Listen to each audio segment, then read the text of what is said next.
Hello everyone and welcome to our Tuesday evening lesson here on our YouTube channel. As usual, we're going to carry on with preparation to the Congress that we have in February.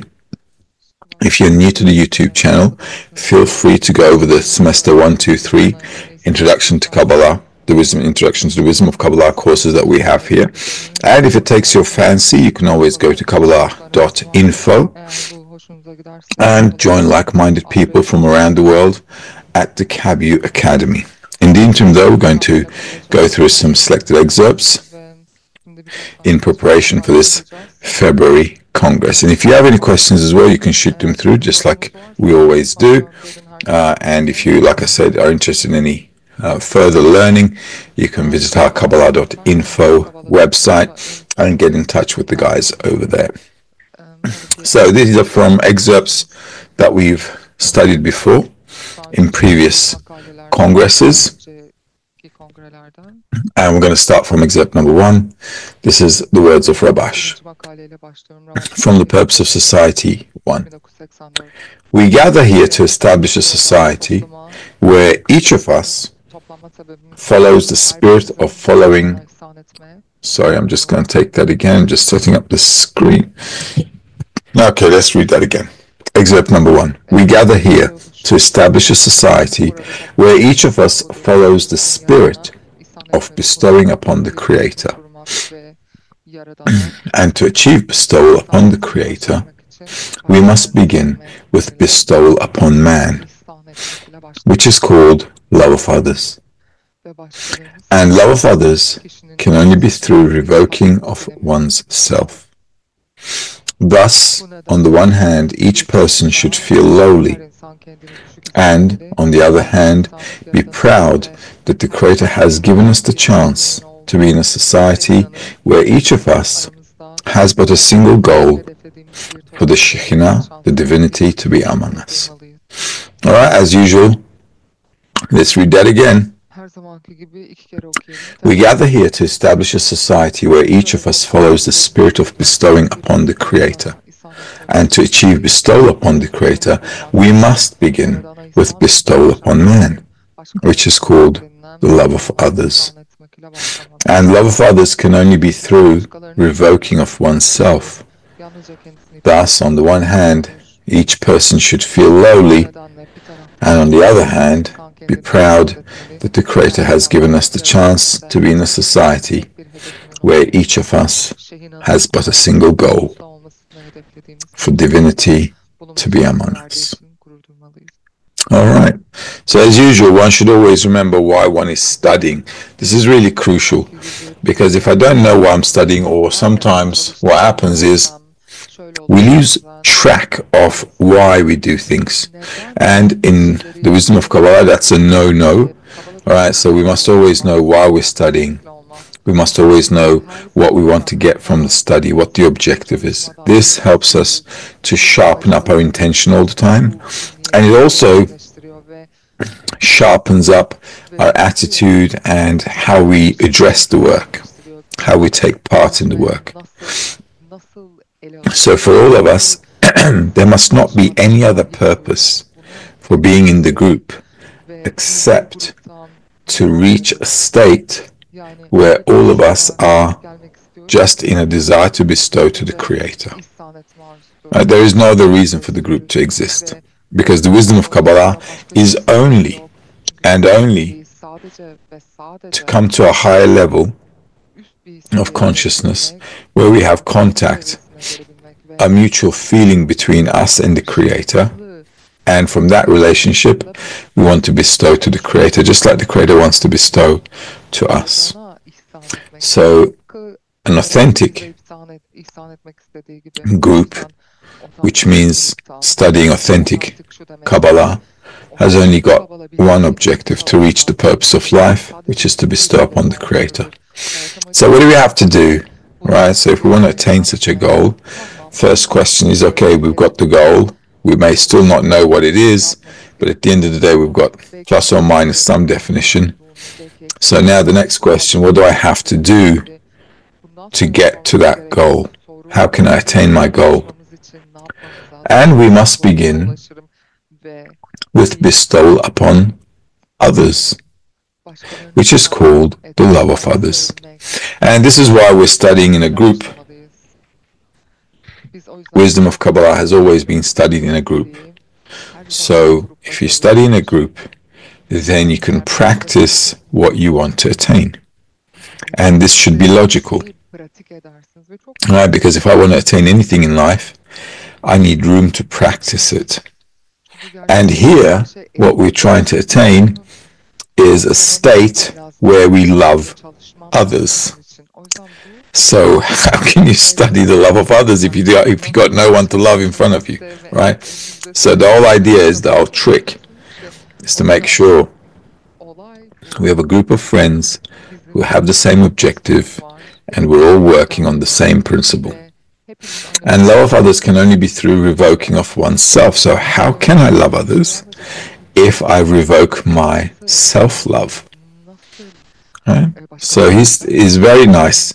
This little article is nice and short, but he starts with the objective. He starts with what I have to achieve, and then what I need to do, and how I'm going to do what I need to do. Right? So I have to love others. So how am I going to love others? By revoking one's self. What is one's self? One's self-love. Thus, on the one hand, each person should feel lowly, because the more we try to love each other, we're going to realize how egoistic we are, and that should make us feel lowly, because we're so far away from what we want to attain. That's why we feel lowly. And on the other hand, be proud that the Creator has given us the chance to be in a society where each of us has but a single goal: for the Creator to be among us. So on the one hand, I understand I'm very egoistic. I begin to reveal that in the study. The more I try to love others, and the more I revoke my self-love, I begin to understand that I am all self-love and zero love of others. So that's a bit of a bad feeling, and that's why he says we should feel lowly, okay? Which means being far, feeling that I'm very far from what I want to attain. But on the other hand, he says I should be proud that the Creator gave us a chance, that we have an opportunity here. And it's a window of opportunity. It really is a window of opportunity, because not everybody gets it. And many come, and also many leave. And you see that many who have left, they don't get a second chance. So that window of opportunity, you're either in or you ain't. And once a person is in, a person needs to make good use of that opportunity. So for that we should be proud, but that doesn't mean, well, pride doesn't mean that we're above anybody. It's just that we've been given a chance because the system, this reality, requires us to be corrected. So we have a job to do, which is to contribute to reality in our corrected form rather than in our egoistic form. Alright, so it's kind of like our queue is up, as they say. Alright, so, and that's why we're in the game. And this is why we have to fulfill our role. Excerpt number 2. Rabash. Each of them had a spark of love of others, but the spark could not ignite the light of love to shine in each. So they agreed that by uniting the sparks would become a big flame. Right, so let's read that again. Each of them had a spark of love of others. So this means that all of us had and has a dot in the heart. This is really crucial, because that person has to have a desire to do something. All right, if I don't have a desire to do something, would I go and do it? Okay, I wouldn't. Even if we do the things that we are compelled to do, like sometimes we don't want to go to work, but we go to work. Why? Because at the end of the day, it's a matter of a paycheck, isn't it? So that's life. You know, we do things because we get something in return for it.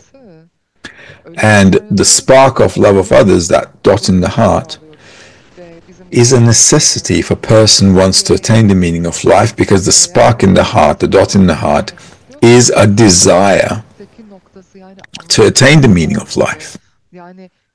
That's what the spark of holiness inside everybody is.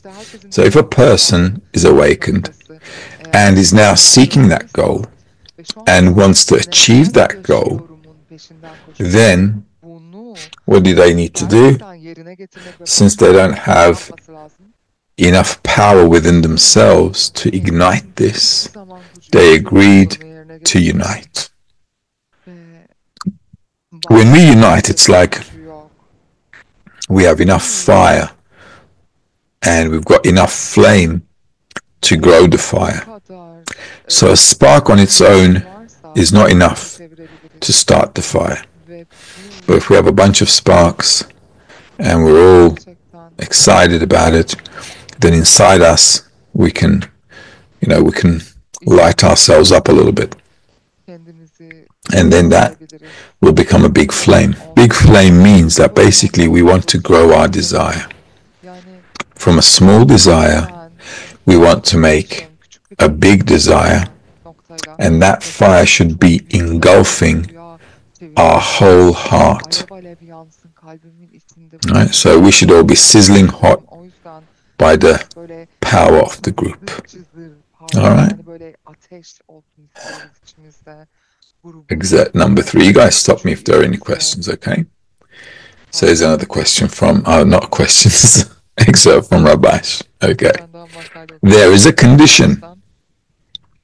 When they gather, each of them should think that he has now come for the purpose of annulling self-love. It means that he will not consider how to satisfy his will to receive now, but will think as much as possible only of the love of others. This is the only way to acquire the desire and the need to acquire a new quality called the will to bestow. And from love of friends, one can reach love of the Creator, meaning wanting to give contentment to the Creator. It turns out that only in this does one obtain a need and understanding that bestowing is important and necessary. And this comes to him through love of friends. Then we can talk about fear, meaning that one is afraid that he will not be able to bestow contentment to the Creator. Again, step by step, easy peasy explanation. Rabash is really doing us a favor, and he's the only Kabbalist who has really taken the time to put everything into, like, I don't know, baby food mode. It's like, here's your, here's the baby food, little by little, have your snack and get spiritual. Everything is just very clear. Let's read this again and then we've got a question, we'll check it out. There is a condition. When they gather, each of them should think that he has now come for the purpose of annulling self-love. Right? So it's like having a little, 1, 2, 3, 4, 5 things to do list in your pocket. Okay? So you're going to meet the friends and we've come together and the purpose is annulling self-love. So it means that he will not consider how to satisfy his will to receive now, but will think as much as possible only of the love of others. Okay, so I know what to do, what to think about. This is the only way to acquire the desire and the need to acquire a new quality called the will to bestow. So he's exactly telling us, step by step with easy actions, how to have a desire and a need to acquire a new quality called the will to bestow. And from love of friends, one can reach love of the Creator, meaning wanting to give contentment to the Creator. It turns out that only in this does one obtain a need and understanding that bestowing is important and necessary, and this comes to him through love of friends. Then we can talk about fear, meaning that one is afraid that he will not be able to bestow contentment to the Creator. Actually, we should have the same kind of fear among the friends. We should be afraid of letting them down on the path, because where there is love, there must be fear. Alright, it sounds contradictory, but it isn't. If you love someone, you should also be afraid of hurting them. Alright, so without fear, there is no love. Love without fear cannot exist. Okay, so they need to be together. Rightio then. Farhat's asking, the Creator gives some people the intention to give, and some of us cannot stop being in the desire to receive. How can we calibrate in the community when we have no choice but to be in complete unity? The only way to calibrate is to reduce my self-love as much as I can, which is to nullify to the group. This is the only calibration I need. I just keep diminishing my egoism, not using it, making the friend's desires more important than mine. Supporting them becomes more important than what I want. Doing things for them starts to be more important than what I want to get and do for myself. That's all the calibration. Because as we move forward, all the time new things will pop up. Every new thing in me is going to be related to me and self-love. So how can I overcome them, right? I can overcome them if only I have somebody in front of me that I can work with. And that's the group. So there's no other way. The calibration can only be in how I'm acting and participating and including myself in the group the right way. Rightio. Let's move forward. But these 3 excerpts already, it's like a user manual. That's like really the Torah. Let's read number 4. This is from Maor Veshemesh. The essence of the assembly is for everyone to be in one unity and for all to seek but one purpose, to find the Creator. In every 10 there's the Shekhinah, which is divinity. Clearly, if there are more than 10, then there's more revelation of divinity. Thus each one should assemble with his friend and come to him to hear from him a word about the work of the Creator and how to find the Creator. He should annul before his friend, and his friend should do the same towards him, and so should everyone do.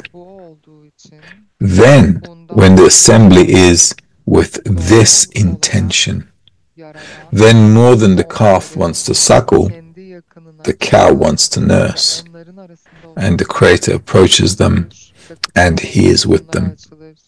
And great mercies and good revealed kindness will be extended over the assembly of Israel.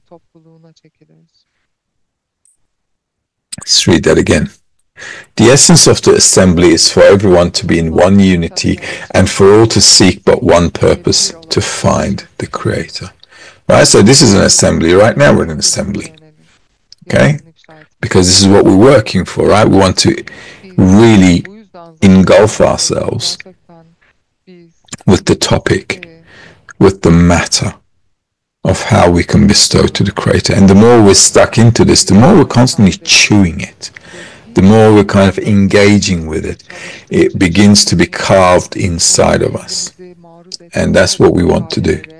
In every 10, there's divinity. So we may not be a 10 right now in the group with everybody in their own 10, but even if we're studying together, right, all of us are like one group, 110. Why? Because right now we're sitting together and studying together. If there are more than 10, then there's more revelation of the Shekhinah, which is fortunate for us. We're about 23. Thus each one should assemble with his friend and come to him to hear from him a word about the work of the Creator and how to find the Creator. So we're all here learning from Rabash. Right, Rabash, and this is from Maor Veshemesh, the book, and this is a section from Vayechi. Right, so he should annul before his friend, and his friend should do the same towards him, and so should everyone. Then, when the assembly is with this intention, then more than the calf wants to suckle, the cow wants to nurse, and the Creator approaches them, and he is with them, and great mercies and good and revealed kindness will be extended over the assembly of Israel.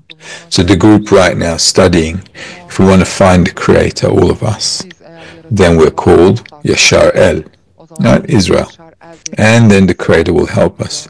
Whenever we study and we want to attain this attribute of bestowal, love of others, want to bestow to the Creator, if we're all studying and if we're all engaged in anything with the 10 and the group with this intention, that means we're attracting the light. We're just pulling the Creator closer and closer. Why? Because we're growing our desire. Okay? So the Creator is drawn to us because what he wants for us and what we want is beginning to be similar through our search, through our study, and so on. Okay, excerpt number 5. This is from Rabash as well. Those people agreed to unite into a single group that engages in love of friends is that each of them feels that they have one desire that can unite all their views so as to receive the strength of love of others. There's a famous maxim by our sages: as their faces differ, their views differ. Thus those who agreed among them to unite into a group understood that there isn't such a great distance between them, in the sense that they recognize the necessity to work in love of others. Therefore, each of them will be able to make concessions in favor of the others, and they can unite around that. Let's read it again. Those people agreed to unite in a single group that engage in love of friends is that each of them feels that they have one desire that can unite all their views, so as to receive the strength of love of others. Now here's an important thing we need to underline. Okay. And that is, each of them feels that they have one desire that can unite all their views. So in everything else, we can be 100% different. Everybody can have their own opinions, their own desire, their own culture, God knows what. Okay, everybody's different. But despite all the differences, Rabbi says, all of your differences doesn't matter. It's not the point. What you should focus on is that one common thing that you all have, instead of the differences. Okay? Now that makes life much more easier. Okay? Because normally we're all, going nuts about our differences of opinion, when we cannot really change anything about other people.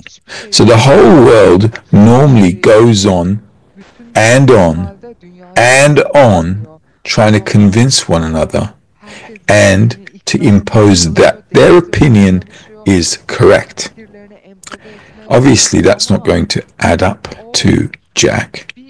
So what we have to do is the smart thing, which is what Rabash is saying. Saying, listen, you guys are all different, but who cares? We all want at least one thing, which is the same thing. Okay, so if we need to just focus on that thing. And if we all have a dot in the heart, and we all want to attain the attribute of bestowal in order to connect and unite with the Creator, then everything else is irrelevant. This is the only relevant thing. As he says here, as the famous maxim by our sages, as their faces differ, their views differ. Thus those who agreed among them to unite into a group understood that there isn't such a great distance between them, in the sense that they recognize the necessity to work in love of friends. Therefore each of them will be able to make concessions in favor of the others, and they can unite around that. This is the most important thing we must all understand.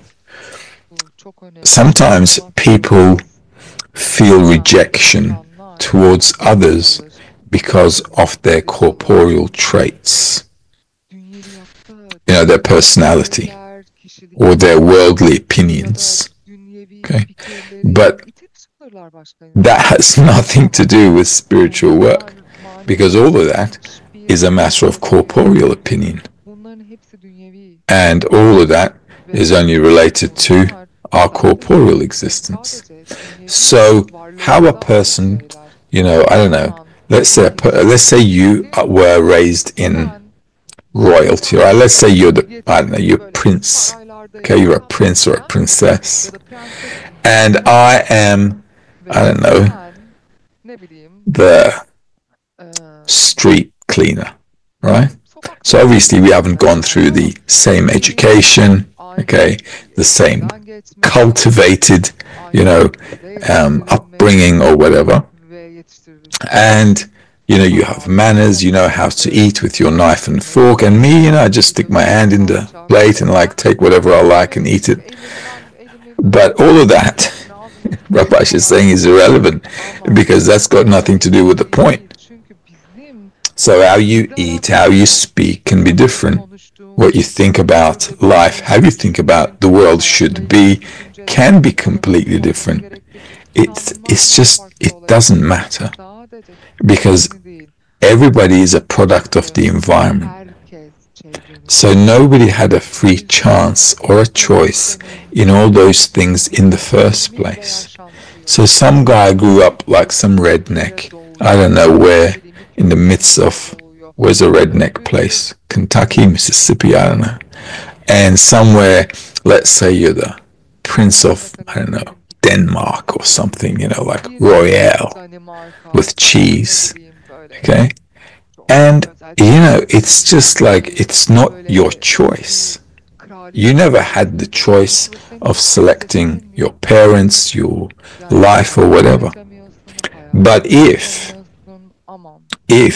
that dot in the heart awakened and somehow we want to attain the same goal and we're looking, right, where can we find the meaning of life? And then we end up here. Then all our differences on the corporeal level just doesn't matter because that's not the goal. Alright, so we're not trying to turn some flower lady into a princess, you know, like in Mayfair Lady. You know, did you guys watch that movie? That's a very famous movie. It's a very nice movie too. Okay, Mayfair Lady. So, you know, you can transform a person into royalty if you work on them, okay? But that's not the idea. The idea here is to just go above all those corporeal things and not waste time on irrelevant things and just keep your focus on what you should be attaining, which is the meaning and the purpose of life. So in the group, all our differences is a good thing for us because it allows us to go above these differences, and that allows us to give the Creator all the importance, because we can kind of nullify to everything if the Creator is important. And that's why being different, having all these worldly differences that drive us nuts, is also a good tool to increase the importance of the Creator. To say, it's not important how my friend's getting dressed. It doesn't matter if, I don't know, he doesn't know how to eat well on the table. This is just irrelevant stuff. Okay? You know, I speak, I don't know, 5 languages and he can't even speak his own native language properly. What kind of a person is that? All those things are just irrelevant. And in corporeality, we see people make a big deal about these things. But this is not our point. We're not here for some corporeal cultivation business. We're here for a spiritual cultivation. And for that, there's only one thing to focus on. We need to attain the Creator, and we just do the things necessary to get the job done. And that's it. Just get the job done. And if we have that kind of an attitude, then we'll succeed, because then we can all unite around the goal and the objective and stop focusing and worrying about irrelevant things. This kind of attitude will also make us more mature. Okay? It'll make us more focused. And we won't be running around like little kids complaining about other people.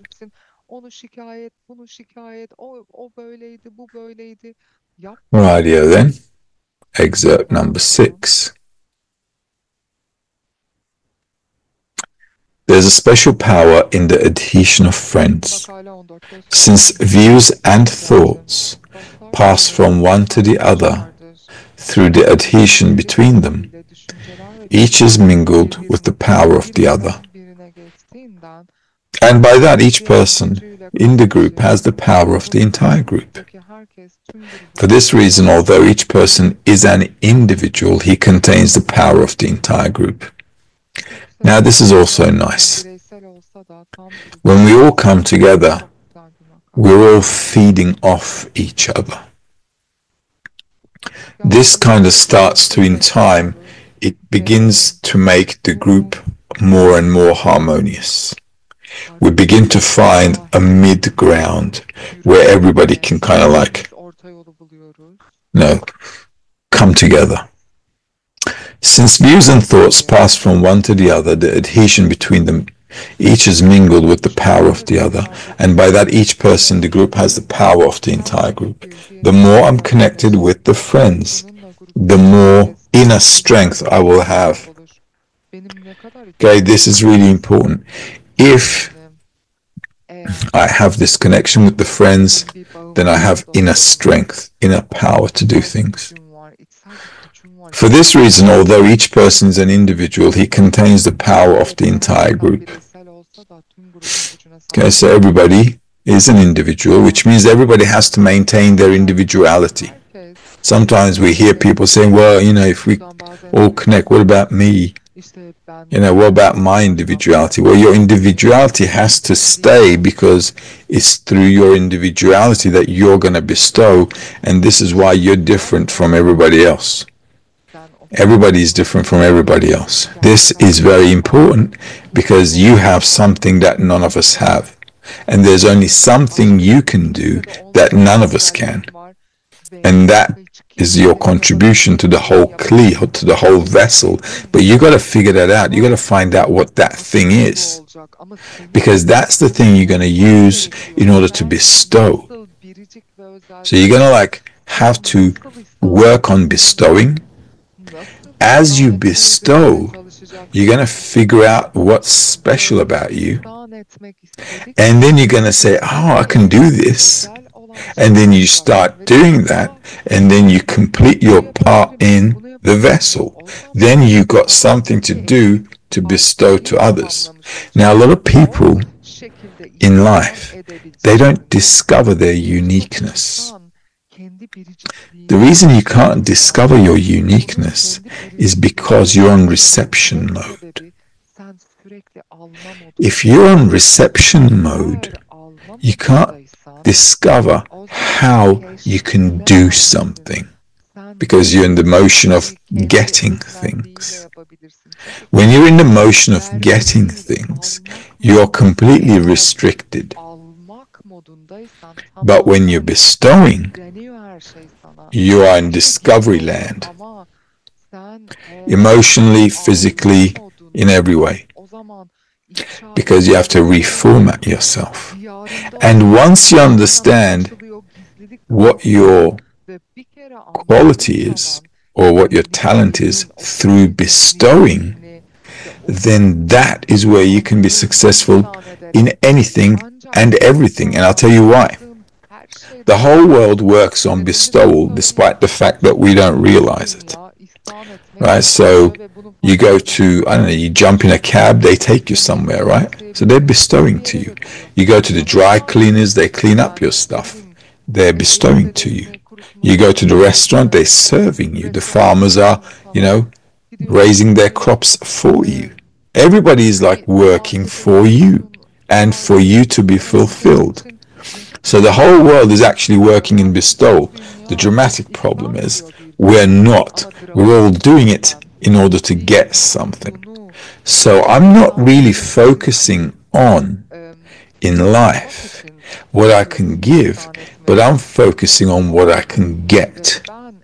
If you're focusing on what you can get, you can never really discover your talent and what your aspiration and inspiration is for and from. And thus henceforth, you get a lot of people depressed in their careers because they thought, if I choose this career, I can get stuff. I can get money. All right? But he's not thinking about, wow, if I do, I'm really good at this. If I do this, it can really turn out great for everyone. Okay, so if he thought about what he can do great rather than what he can get max, despite the fact that whether he's got talent for it or not, okay, this is why they end up being unhappy, end up in a job for the money, and they understand that they don't have an aspiration, they don't have the drive for it, the motivation for it, and so on. So they're like, oh, you know, bugger this, let me change career. How old are you? 50? You sure you want to change careers at 50? And do you really? Okay, so by that time it's a bit too late. This is why you can only discover your talent, what you're really good at, what you can be happy at doing, if you figure out where you can give and benefit others. Alright, so that should give you a new perspective in career planning. Any questions? Okay. Just one, okay. I don't see any questions here though. I've already answered Ferhat. Okay, there isn't. Okay. So let's read a little bit more. This was number 6, right? So let's do 7. This is from Rabash. According to what is written, in the multitude of people is the king's glory. It follows that the greater the number of the collective, the more effective is the power of the collective. In other words, they produce a stronger atmosphere of greatness and importance of the Creator. At that time, each person's body feels that he regards anything that he wishes to do for holiness, meaning to bestow upon the Creator, as a great fortune, that he has been privileged with being among people who have been rewarded with serving the King. At that time, every little thing he does fills him with joy and pleasure, that now he has something with which to serve the King. To the extent that the society regards the greatness of the Creator with their thoughts during the assembly, each according to his degree, originates the importance of the Creator in him. Thus he can walk all day in the world of gladness and joy. Alright, let's just break this down. According to what's written, in the multitude of people is the king's glory. It follows that the greater the number of the collective, the more effective the power of the collective. Alright, so this is a matter of quantity, but in the wisdom of Kabala, quality is more important. Obviously, the more the merrier, as we say, but you know, in Turkish there's an opposite to that. The more, you know, the bigger the mess. Okay, so that's why. So it's a two-edged sword. But what we do need is definitely, when we're studying together, is to have the work should influence us, right? So it should have some kind of a qualitative aspect to it. We should be like, you know, strongly influenced, so that we can constantly have that dot in the heart, kind of like pumped up and growing. In other words, they produce a stronger atmosphere, greatness, importance of the Creator. So we can do that in quality as well, even if there are only, like, let's say 5-6 people in a 10. But if they're tight-knit, if they're close, okay, they can have a lot of power. It can be really strong.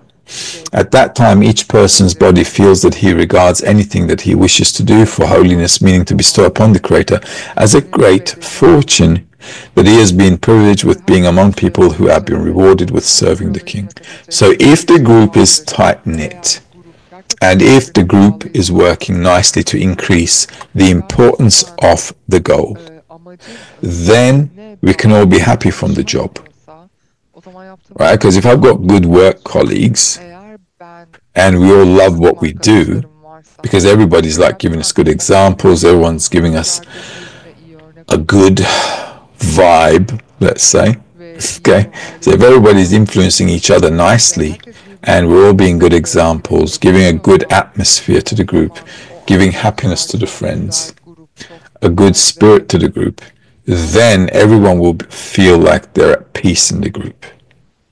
Okay, they'll feel like this is what I want to do in life. Okay, I want to be with these people and I want to attain the goal, and I will feel like I'm on the right path. But if things are the other way around, it's going to be a little pear-shaped, isn't it?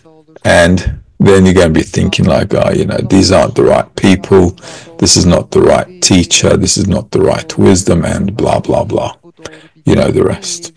And they'll just spiral out.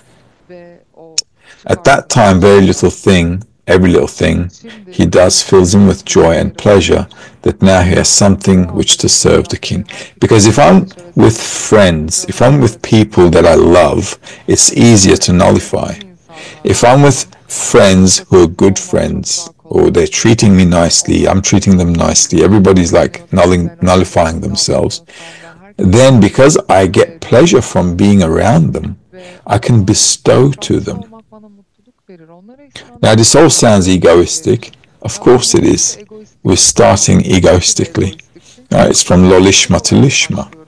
But we are mucking around with the idea of tricking our ego. What am I saying to my ego? Hey, loving others doesn't sound too bad. I could get used to this. Alright? Because if the environment is good, I can bow my ego to bestow. To the extent that the society regards the greatness of the Creator with their thoughts during the assembly, each according to his degree originates the importance of the Creator in him. Thus he can walk all day in the world of gladness and joy. So among good friends, I can increase the importance of the goal. I can be happy that I'm on the path. I can be motivated, inspired, and I can then have the power to motivate and inspire others. All right, okay. And Ingrid's asking, what if one eliminates all that one can't do? Can one find where to bestow? You can always find a place to bestow. This is really interesting. It's a nice question. But if a person looks into the group, you always find a place where you can give happiness to a person. You can. Bestowal doesn't have to be, I've got to move mountains for the group. No. You just make them feel good. You help them out. You give them a good mood. You're friendly. That's it. Imagine having a positive person around you all the time, motivating you, helping you out. That's bestowal. We don't have to do something, out of the ordinary. We don't have to go to the moon and bring moon rocks for your birthday party. It's the small things that just keep us all on track. And that's just being good friends. Good friends and making sure that we're all on the same intention, the same thought, and the goal. And that's it. So it's the little things that really matter. And even just buying, even just buying something they like. Let's say that they like marshmallows. And, on your way to the group, you buy a packet of marshmallows because they love it. Okay? And that's it.